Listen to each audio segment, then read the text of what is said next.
বৌমা, ও বৌমা। হ্যাঁ মা বলুন। বলছি তোমার জন্য মাথা ব্যথার ওষুধ এনেছি, নাও ঝট করে খেয়ে নাও দেখিনি। মাথা ব্যথা?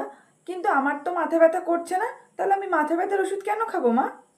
ও, মাথা ব্যথা করছে না না? হ্যাঁ এইবার করবে। এই দেখো, এই নতুন শাড়িটা আমাকে বাবু এনে দিয়েছে, তো এইটা দেখে তোমার এখনই মাথা ব্যথা উঠে যাবে। ওই জন্য আগে থেকেই তোমার জন্য মাথা ব্যথা ট্যাবলেট নিয়ে এসেছিলাম।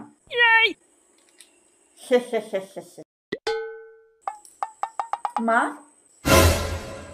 হ্যাঁ বৌমা বলো। বলছি এই নিন প্রেশারের ওষুধ, এটা তাড়াতাড়ি করে খেয়ে নিন। প্রেশারের ওষুধ? প্রেশার তো আমার ঠিকই আছে, সব তো নর্মালি আছে, এই তো সেই দিনই চেক করলাম। আমি প্রেশারের ওষুধ কেন খেতে যাব? আপনার ছেলে তো আমাকে রেস্টুরেন্টে নিয়ে যাচ্ছে, তো এটা শুনে তো আপনার এক্ষুনি প্রেশার লো হয়ে যাবে। আমি আবার আপনার ক্ষেত্রে একদম রিস্ক নিতে চাই না, ওই জন্যই আগে থেকে দিলাম। নিন খেয়ে নিন। আপনি বোধহয় আমরা চলে যাওয়ার পর খাবেন।